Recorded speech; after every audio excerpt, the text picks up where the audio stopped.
program is presented by our partner organization, the 9/11 Tribute Center.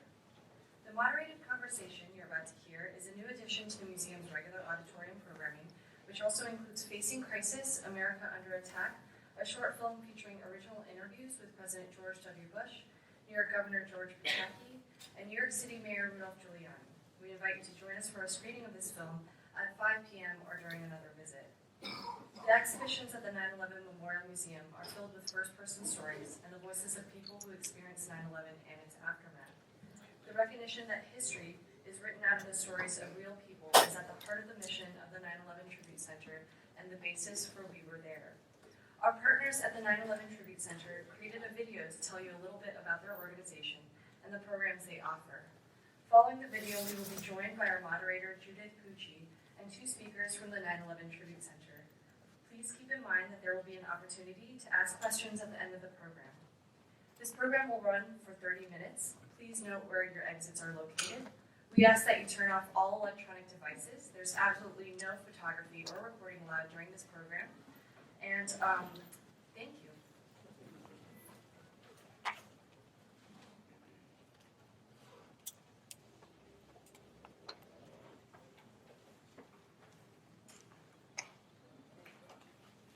Hi, my name is Lee Ioki.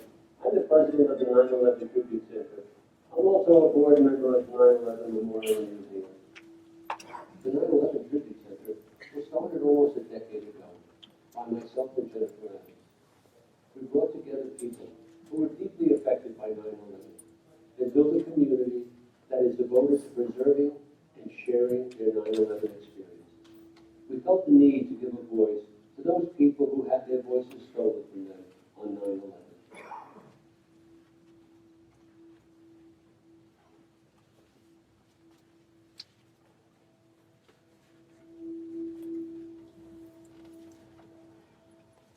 At the 9/11 Tribute Center, and here at the 9/11 Memorial, we share our stories with visitors every day.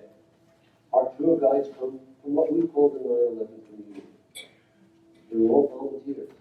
They're either family members, rescue or recovery workers, survivors that came out of the towers, volunteers from all over our beautiful country, or people that lived and worked in the area and will witness the things that nobody should ever see. I'd like to invite you to take one of our tours on the 9/11 Memorial by one of our Tribute Center guides. In a few moments, you're going to hear two of our guides tell a little bit about their personal stories. By sharing our stories, we help others understand the impact of 9/11.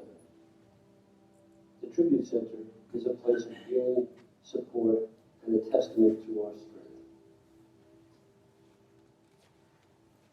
We hope our stories inspire you to remember 9/11, and that you strive to make tomorrow a better day.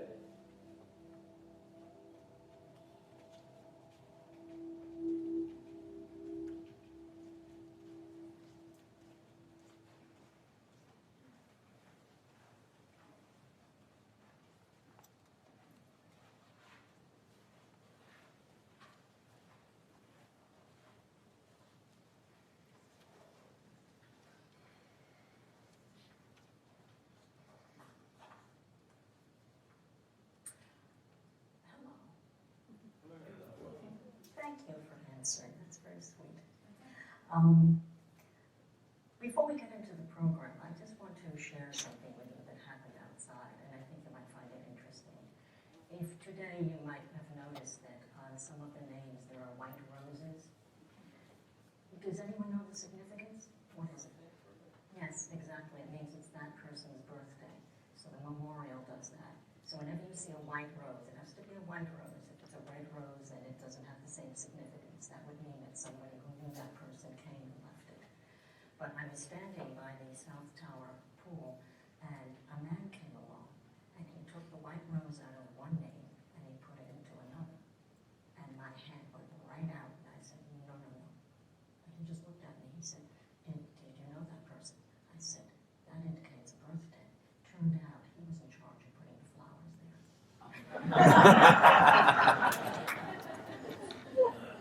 And someone else had moved the rose. So I said, oh, it's not Michael's birthday, it's Neil's. He said, yes. I said, my apologies. The New Yorker in me Well, let me officially welcome you to the 9/11 Tribute Center presentation of We Were There.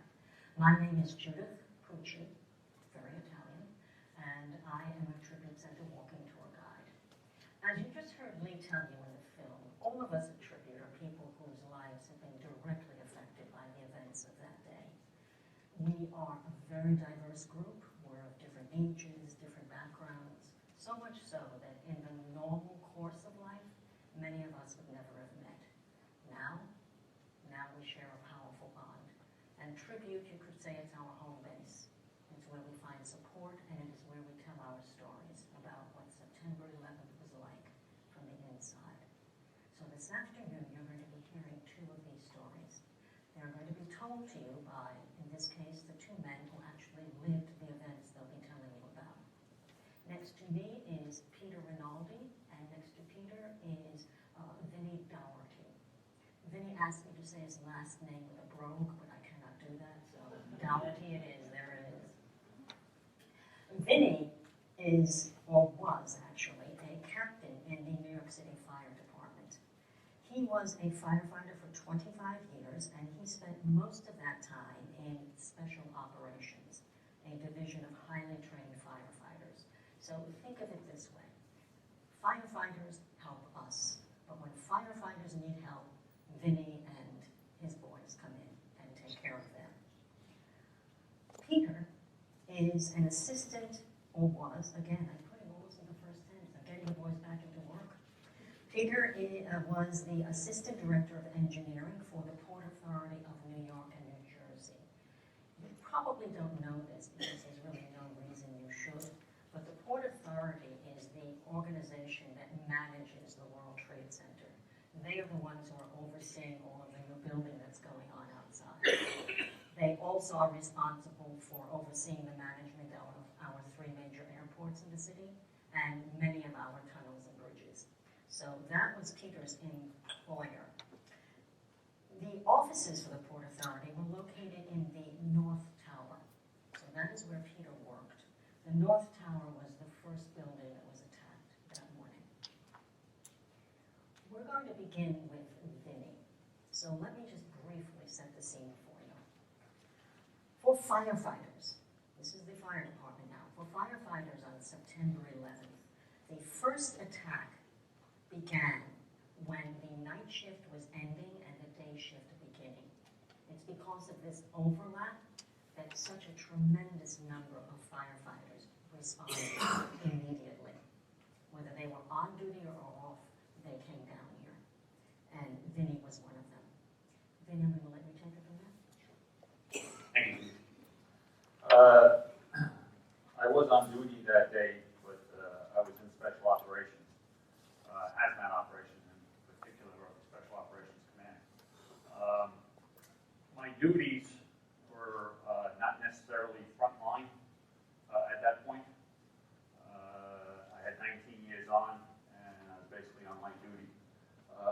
But I was in charge of a special cache of equipment that totaled about 2 tractor-trailer loads of special urban search and rescue gear that comes from the federal government. And it's for us to man it and to respond outside the city to earthquakes, hurricanes, whatever they needed us to go to. Never, ever did it ever pass our minds that we would be using it inside the city. When that call came in and the event started to go, and we had 2 attacks, now we knew it was terrorism, and we had collapses, I knew I had to get that equipment down there. I already had a couple of guys over in Long Island City. I was coming from Upper Manhattan, and just to transverse those bridges and to get down there was a feat. I finally got down there and I said, guys, we're ready to roll. And they looked at me and said, Captain, we had no tractors. We got the trailers fully loaded. We have no tractors. Being a firefighter, when I first came on the job in Long Island City, which is where we were located in Queens, I knew it was an industrial area. I knew there were truckers around. I got my battalion car and I went to the nearest trucking diner. There I saw 2 tractor trailers right outside the diner. I went inside. It was crowded with truckers. I was in uniform, my work duty uniform. I said, in my New York tone, Yo, who owns those tractor trailers out there? Two guys turned from the counter. We do. I said, what are you doing? We're stuck here. We can't get out of here. Everything's closed down. I said, how would you like to come work for the city? No benefits and no pay. I need to get two trailer loads of equipment down to the World Trade Center. They did not hesitate a second. They were outside, they dumped their trailers, they followed me back, hooked up, and all of a sudden we had a convoy. Headed down the Brooklyn-Queens Expressway, over the Manhattan Bridge, and down to what we became known as Ground Zero, right? But at that time it was still the World Trade Center. I set up camp, let my guys go and do what they had to do. All right? Now, there's a lot of stories in between that, a lot of work going on. But to give you a flavor for the fire service, a tractor trailer, old, rickety thing, barely with, I think they kept it alive with duct tape, pulled up in front of my camp about 3 days later on Thursday. Out rolled about a dozen Chicago firefighters. If you ever look at Chicago firefighters, they're worse than we are. They don't have they don't have nice equipment. They use duct tape on their coats. These guys came out to introduce themselves and they said, Cap, we're here from Chicago, we want to help. I said, great, anything we can do for you, just let my men know. So I went about my duties, and 3 days later on Saturday, about 12 o'clock, they came up to me. And they said, Cap, thanks for your hospitality, but we're going home. I said, did you get down to Ground Zero? They said, no, we can never get on. We didn't have the right credentials, and they wouldn't credential us. Oh, okay, I had to act. So I said, get you guys, meet me back here in 20 minutes. They all came back. I got my gators, little four-wheel drive they gave us for operating around the site. I said, get on. I said, listen, here's the deal. If I can get you in, and I'm not sure I can, if I can get you in, that's it. You come out, you're gone. Okay, Cap, whatever you can do. Just walk straight, look like you know what you're doing, and follow me. Don't talk to anybody. We got on the gators. We went through the first checkpoint. I used my credentials. I said, they're all with me. Okay, we got in. Get down, and at that point, we stopped at VC and West Street, and we walked through the financial center. The entrance point to the area was Liberty and West Street. As I was walking through the financial center, there were 500 of my men, New York City firefighters, waiting to get in. You could see the feeling that I had on bringing Chicago firefighters in ahead of them. There was the chief of training. We did not always get along. He said, hi, Vinny. I said, hi, Chief. And I just kept on walking. And as I got about 20, 30 feet away from him, I took a look back, and you could see the puzzlement on his face, watching 12 or 14 guys behind me. I got up to the gate. I knew the guy at the gate. I said, these guys are going in. They went in. 12 midnight, 12 hours later, they came back. All dirty, sweaty, big smiles on their face. Not smiles, but the look on their face like, we did it. They come up, they thank Cap. I just want to say thank you. We needed to do that. We needed to help out our brothers. And they did. And they went home the next day. Right then on Sunday, about 12 o'clock, I said, that's it. We've been sleeping, finding places to sleep, finding areas. We're all dirty. I grabbed my guy, my driver. I said, Tony, come on, let's go. We're going back to quarters. We're going to take a nice shower, maybe get a hot meal from the guys back there, and then we'll come back. Got in my battalion car, went down to Chambers and West. There was the gate to go out of the protected area. There was a group of nurses, 4 nurses. They asked if we could give them a ride. I said, yeah, hop in the back. Not a problem. So 4 of them scrunched in the back seat of a Suburban.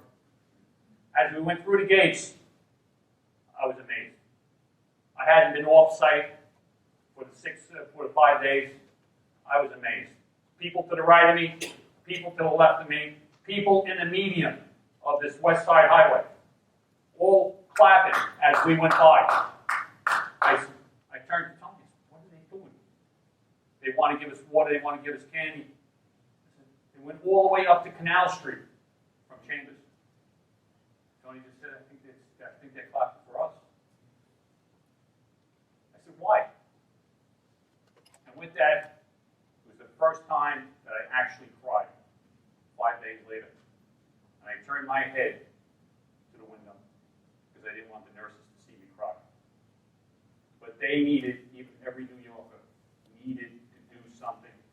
Just clapping and trying to be behind us. And we appreciated that. And I haven't stopped crying since. That's a little bit of my story. I have a 4-hour story that goes on if you want to come back afterwards.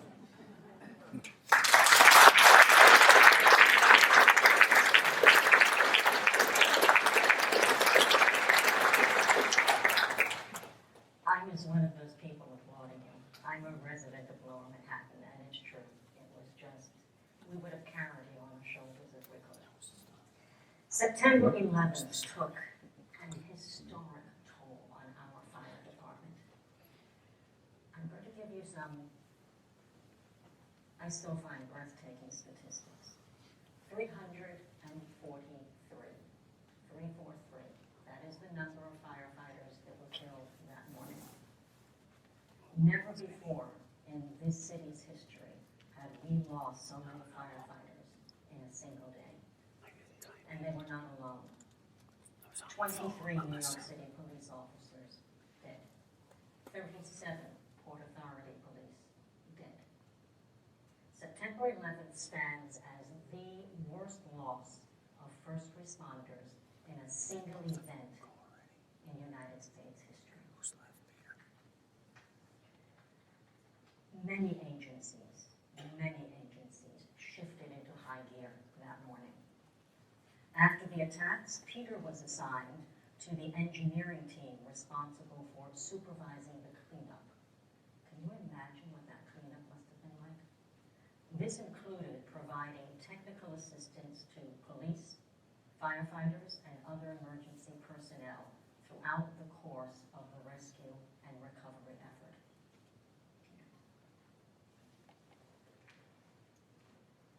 Good afternoon, everyone. Thank you, Judith. I was part of the response team here on site in September. I was not in my office, which was in One World Trade Center on the 72nd floor. I happened to leave on vacation on the Friday before, and then I got a phone call from my son on Tuesday and came up and became part of the team here.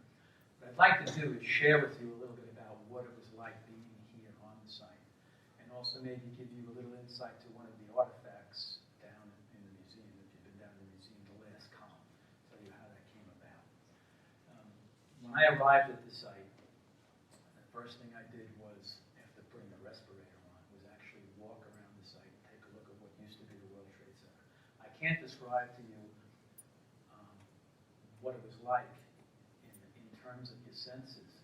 If you saw the pictures on television or the films, it could not convey to you the enormity of what happened here and what was going on. Your senses, your sense of sight, that three-dimensional look, the sense of smell, the taste, the visualization, the smoke, people scrambling about. It was just unbelievable. You had the experience was in something I would never want to experience again. So it used to be my office in the 72nd floor was a burning heap 100 feet tall, with portions of the building 25 stories tall hanging in the landscape. And this was the conditions of which Vin and his people, the police and fire, were actually searching for people. And our job was to support that search, but also do it in ways that we lose any other lives. This was the most dangerous site I ever saw or ever worked on. Equipment, things hanging around, hazardous materials. It was incredible. And the most serious injury we had was someone did break a leg, and that was it. And we had some contusions. But let me tell you, it was amazing. So, as I arrived there and we started to work and provide support, workers were there. We were working with the workers. I have to tell you that the feeling working here, the camaraderie, people, Vin described to you about people coming in from Chicago. People on the site just wanted to do something. They wanted to participate. From volunteers that were all around the site providing us food and water, to those volunteers on the sidelines clapping as we came out of the site and hosed ourselves down from the dust and dirt. It was truly a unique response. It was really a unique So we worked 24/7 at the site. I think I took a break every 2 weeks for a day off.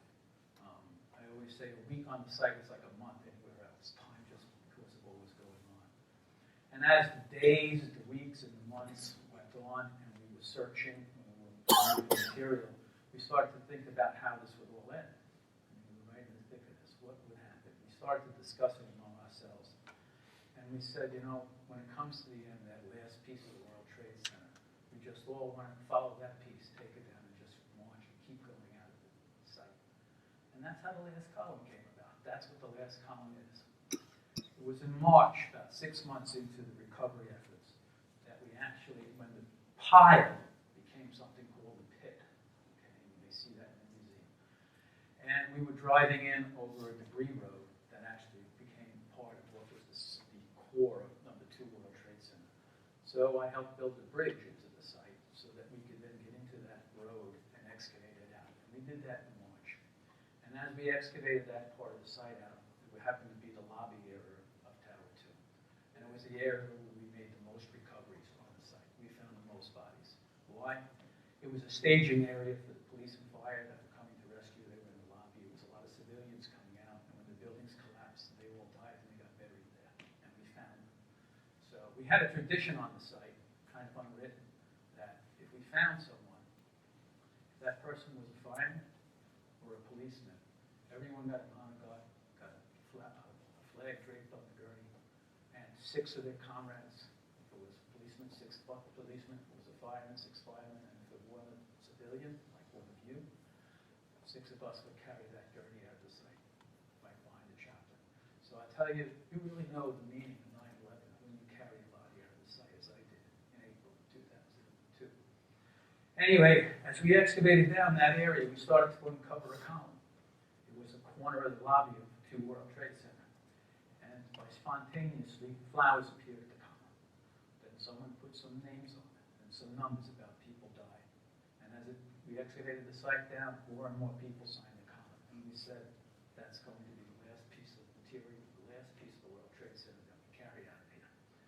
And in May, almost 9 months to the date, May 28th on that evening, thousands of us workers, actually police and fire also gathered, and we actually cut down and removed the column, brought it down, packaged it for the more personal or more political ceremony that happened on the 30th with the mayor and his people. But the workers were there 2 nights before. And as we marched out of that site, up that ramp with that last piece of steel, all along the ramp, there were hundreds of firemen on one side and hundreds of police officers on the other side, all standing and saluting. And what were they saluting? They were thanking us for all our efforts and support. So I say that in the events of 9/11, you saw some of the worst that mankind could do. But in the total response that everyone responded, we saw the best of what we can be as human beings. And many of those best were on that ramp that evening as we walked out of the site. So I thank you for listening. That's my story.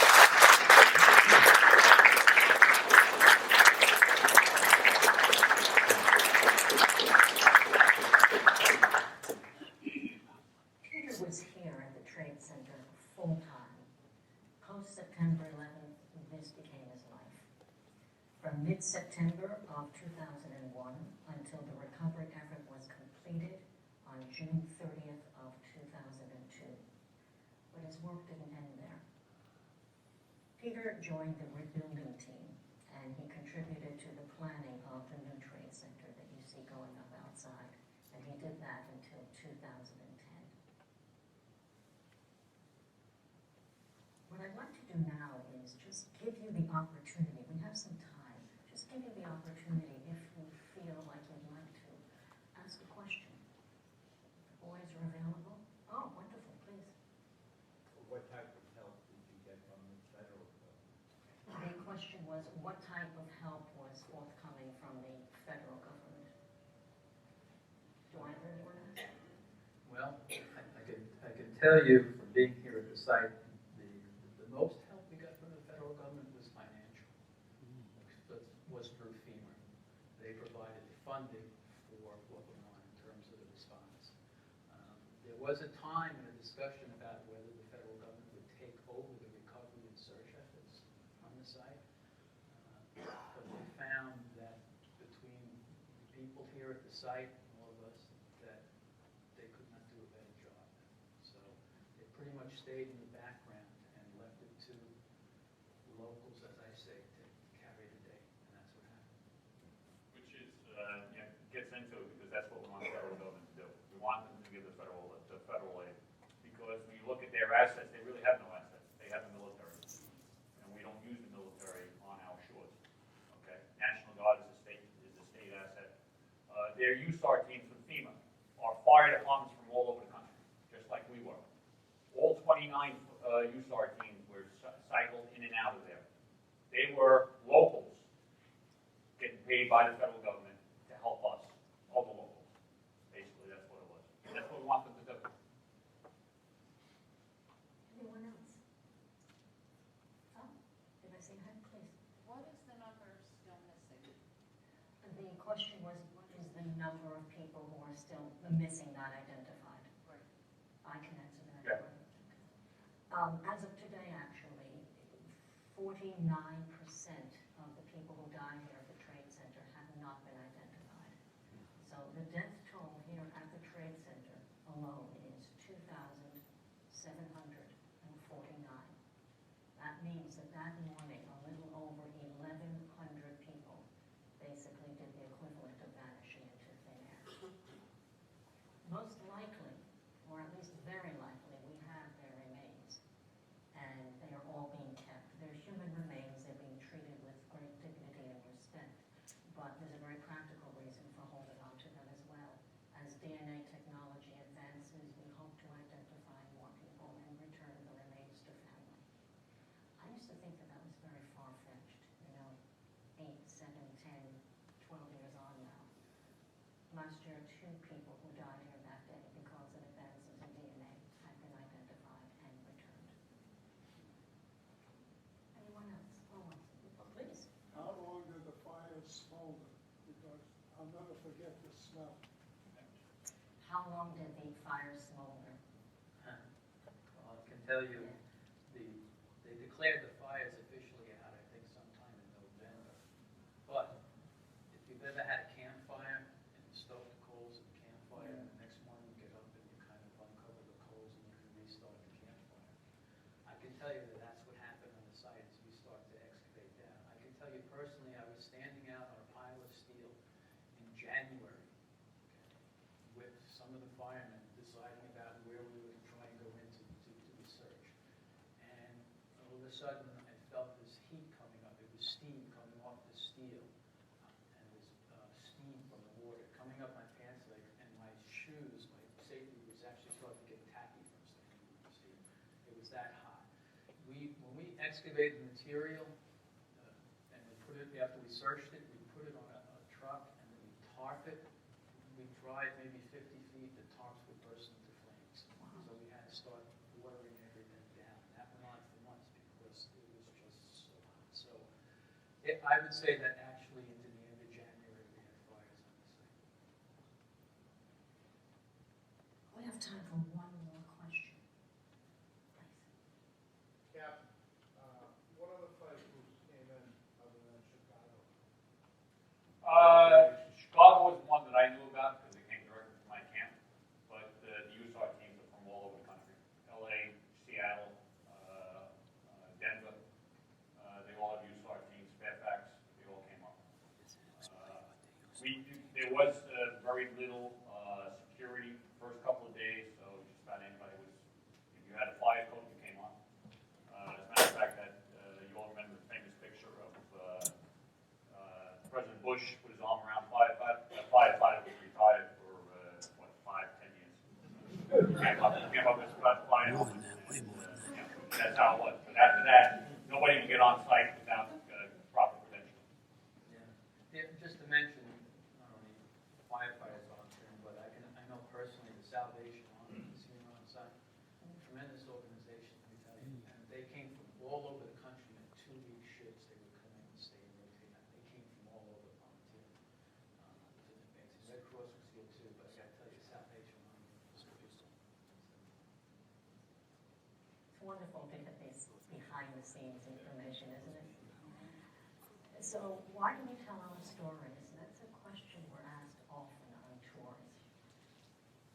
Everyone at Tribute will give you her or his own answer to that, but common to us all is a hope.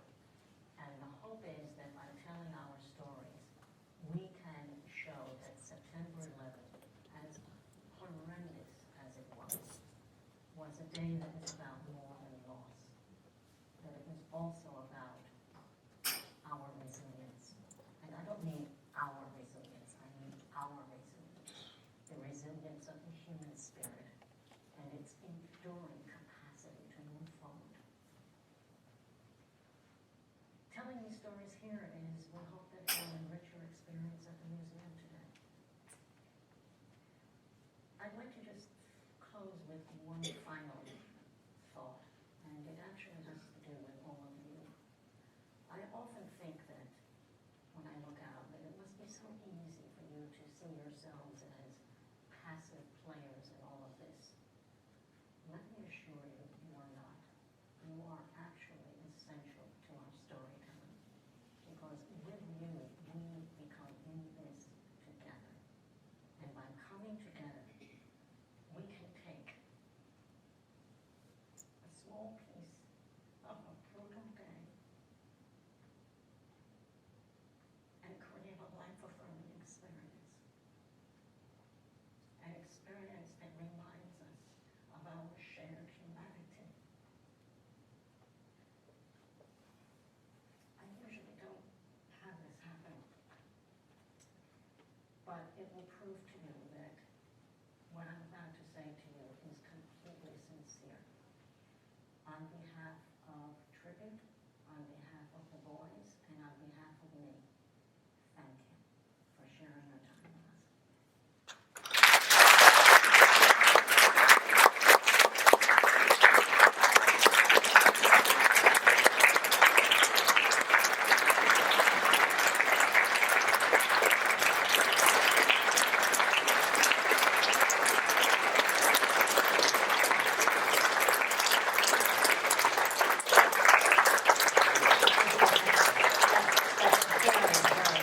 That's a lovely thing, thank you. I just wanted to say, though, if any of you still have any questions, just meet the boys out there in the lobby. They'll be very happy to continue this discussion.